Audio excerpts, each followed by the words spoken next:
wir sind als deutsche Automobilindustrie nicht nur, wenn Sie daran denken, dass wir 70% des Weltpremiummarkts ausmachen, im Pkw-Bereich Trendsetter, sondern wir sind es in ganz besonderer Weise auch im Nutzfahrzeugbereich.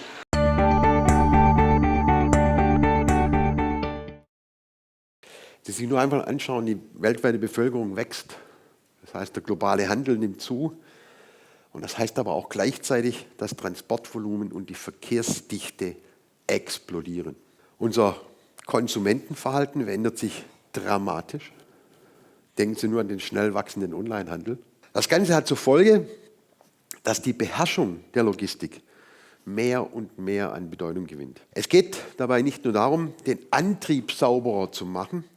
Wir müssen, und da bin ich felsenfest davon überzeugt, die Logistikkette insgesamt effizienter gestalten. Was haben wir auf die Straße gebracht? Was wir 2021 spätestens in Serie haben wollen, ist das Thema Platooning. Das heißt, elektronisch, mit einer elektronischen Deichsel vernetzte LKWs, wo der vordere fährt, die anderen 3 können hinterherfahren. Bei einer verkürzten Mindestabstand auf 10 Meter sparen wir 10% Sprit im 2., 3. und 4. LKW. Das sind Themen, wo wir uns natürlich dann auch wünschen, eine Gesetzesänderung zu haben. Weil der Mindestabstand heute ist 50 Meter, da kann ich gar nichts machen. Der Druck aus den Sektoren Energie, Wärme, Industrie auf die Transport- und Logistikbranche wird massiv steigen. Ich glaube, dieser Druck wird ungebremst und direkt an die Fahrzeughersteller weitergegeben werden, weil allein mit effizienterer Logistik wird das Problem der Emissionen nicht gelöst werden können. Als Sozialdemokrat treiben mich dabei 2 Dinge besonders um. Wie wirkt sich zum einen die Intervention des Staates auf die Bezahlbarkeit von Mobilität und die Kosten für den Verbraucher aus? Und wie werden zum anderen die Folgen für das kleine und mittelständische Transport- und Logistikgewerbe und die dort Beschäftigten sein? Und während wir beim Pkw davon ausgehen können, dass wir mit der Elektrifizierung des Antriebsstrangs eine technologische Alternative zum klassischen Verbrennungsmotor gefunden haben, gestaltet sich das, wie ich finde, bei Nutzfahrzeugen weitaus schwieriger. Eines muss trotzdem allen Beteiligten klar sein: Der Dieselmotor ist eine Brückentechnologie, deren Zeit, ich sagte das schon, endlich ist. In unserem Geschäft kommt eine automatisierte CO2-Reduzierung, ob wir wollen oder nicht. Warum?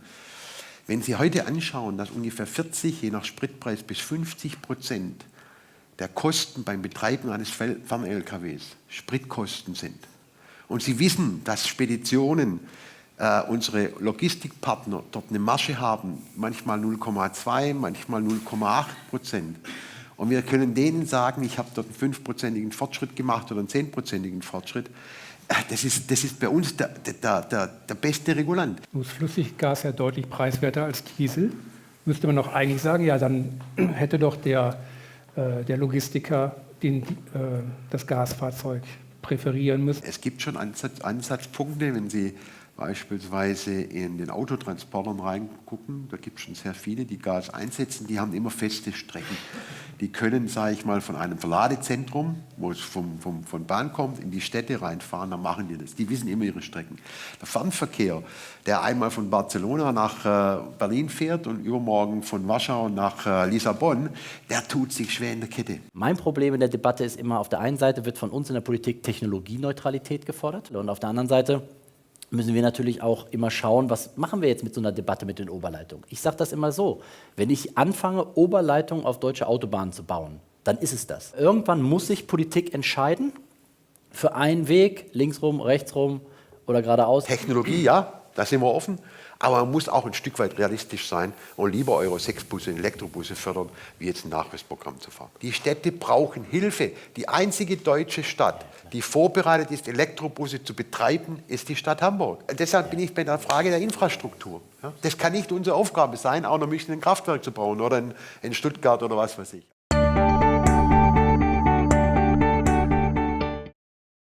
Für mich persönlich war jetzt so ein Erlebnis am heutigen Abend, das ich besonders mitnehme, das Argument, das der Herr Rentschler gebracht hat: Was passiert eigentlich mit so einem LKW, wenn er seine wirtschaftliche Lebensdauer hier in Deutschland hinter sich hat? Wenn der Euro-6-Motor in den deutschen Flotten eben dann ausgesondert wird mit dem LKW und er geht dann in die Türkei oder nach Afrika und hat da immense Probleme, weil die Voraussetzungen nicht stimmen. Ich meine, interessant war, und ich glaube, das ist ein ganz wichtiger Gesichtspunkt, dass wir natürlich, wenn wir die Elektromobilität weiter verstärken, auch den Strom dafür brauchen.